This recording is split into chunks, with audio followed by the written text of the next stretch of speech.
Hi everybody, it's Amanda, and if you're new, this is my journey going from morbidly obese to healthy during a carnivore diet.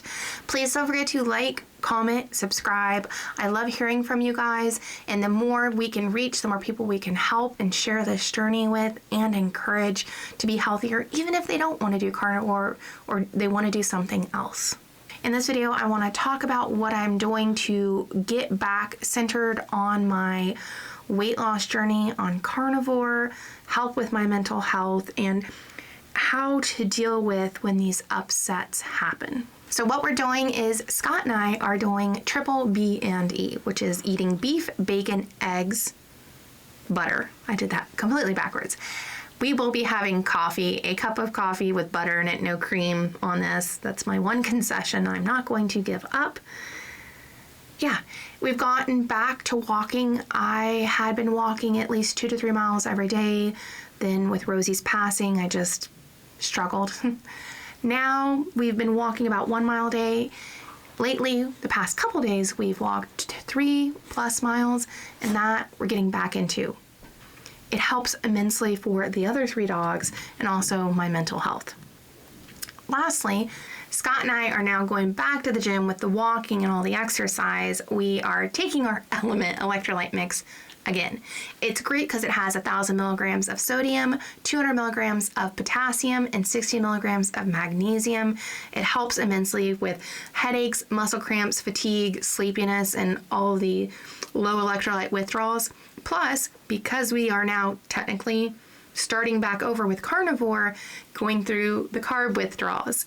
I wish I had used it in the beginning, but I definitely notice it's much less. We're on day 4 of butter, bacon, beef, and eggs, and I feel actually pretty dang decent. The other thing I like about it is because I'm just sensitive to a lot of foods. It has no sugar, no coloring, no artificial ingredients, no gluten, and no fillers in it. Right now, LMNT's offering a 8-pack sample pack free with any purchase. All you have to do is go to drinklmnt.com/carnivorousme. That's drinklmnt.com/carnivorousme. The last thing that we are working on is socializing more. We are holding a meetup April 22nd in the Seattle area. It'll be a hike and a dinner. If you guys are interested, you can find the details on how to get to that in the link below. We had fun the past 2 meetups, and I hope you guys come. It also helps to be in a community that's supportive. It really, really does. The whole point of all of this is realizing that myself, and I've had other people reach out, email, message, name it, that they'll go for a while and then fail. Or they'll go for a few days, do really good, and then stress hits, and then they end up quitting for months. They're just quitting completely. This has been the absolute most stressful time in my entire life. And the big thing is understanding life is going to throw curveballs at us. Even if we're not perfect, even if we deviate, it's finding our way back to the path that we're aiming along. It's like I had this idea for a path that, I'm heading this direction, and then this huge rock slide happens. Most of my time in my life, I would have seen it and be like, oh, this isn't going to work, bye, and quit. And that's what I've always done. But the thing is 1, I know Rosie's still cheering me on. I might not see her. But 2, I just have to find a different way around the rock slide. It's going to be difficult and hard, and I'm going to have to just wade through the emotion and not eat my emotions. But that's what makes us stronger in the end. It's what makes the journey worth it. And I will not be perfect. I will not pretend to be. And for every one of you that feels the same way, that it doesn't even have to be such a big upset. It can be small things in life, just small stressors. Do not give up. Do not beat ourselves up when we stumble. I know there's people who are going to watch this video and be like, oh, she failed. I made it 9 months without having a single binge. I'm really freaking proud of myself. And the biggest lesson that I've learned through this whole journey is when life is going great, we become complacent. We have no reason to grow. things are going great. It is in the turmoil, the pain, the struggle that we grow. It really changes who we are as people. There are people who have it easier and have it worse, but I find that those who've gone through life and haven't really struggled, they don't value what they have. It is the struggle that makes us human. It is the struggle that makes us stronger. And I want each of you to know, including myself, including my wonderful husband, the struggle, it's terrible, it sucks, it hurts, it's painful in the middle of it, but we come out changed and grown on the other side of it. It is the fire that forges a sword.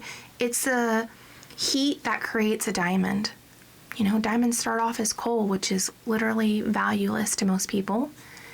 And it's through the pressure and the heat that it gets turned into something completely beautiful and gorgeous. And that's what we are. We are coal being shaped into diamonds. The things that we have to, and I say we because I'm part of this too, keep working on is forgiveness, grace, and letting go. I know a lot of you guys have heard me say that, and it's a muscle. You just have to keep working. I've gotten much better, but I still struggle with it. Forgiveness for the fact that we deviated from our path. Grace, knowing and forgiving ourselves with no anger or anything, animosity towards ourselves internally, and then letting go, not dwelling on the choice we made. I can do nothing to change anything in the past. Do I wish I had dealt better with Rosie's death? Yes, but I also learned a really valuable lesson. True grief and sadness, food does absolutely nothing. It didn't, not even 0.0001% make me feel better. Physically, it made me feel a lot worse, obviously. But food has completely lost any emotional improvement it used to give me. That's a big thing to learn in 9 months, that I can never use food again for emotional support. It's gone. This just means down the road, the stressors that do come, I'll get better and better each time they happen, of not going to that binge, not going to eating the bad food. That's a big thing, because it used to be the smallest thing would stress me out, upset me, and I would go run off and eat cake. Like the smallest thing. Oh, something minor happened with our business. I'm having like a mental breakdown.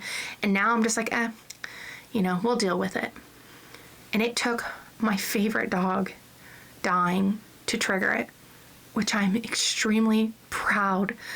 Not that I did it, but that it took something so large in my life to cause it, which means next time I truly hope and believe in myself that, I have 3 other dogs and one of them's older. When the next one goes, that I can maintain the path and not go down there because of the lessons that I've learned. And the last bit I think is really important. Every time we stumble, there is a lesson to be learned. We may not see it immediately, but if we think on it, there is always lessons to be learned through the strife that we go through. Sometimes it's way down the road that we look back and we realize what happened for a reason. But every time you fall off or you stumble, look back at it. There's always a reason behind it. And I think it's really important to assess and look at that, because I believe in you. Scott believes in you. We are not just some, whimsical something out there. Like, I genuinely believe in human ability and care and love. And I know every one of you sitting there has the strength and power to do what you need to do for your own health, whether it's carnivore, keto, or, whatever it is that you want to do. And the last thing I want to share in this video, it's a little bit disjointed, but this is our first video we've made since Rosie died. So please forgive me for that. I look back on, if Rosie had died almost 10 months ago before I was doing carnivore, I'm pretty sure I would have been dead. I was very sick, very ill. I was already on the verge of, suicidal issues. I don't think I would have survived it. I think Scott would have been burying his dog and his wife. And that is a huge change. And I mean a huge change for me. Thank you guys for taking the time to listen. I hope all of you are doing well. Please don't forget to join our Discord. Having a community around you of like-minded thinking people aiming for the highest good we can achieve, it really does help, especially if you feel isolated. You can find the how to join in the Discord for the Discord below. Anyways, I'll talk to you guys soon. Bye. Because I whacked the underside of the table. Oops.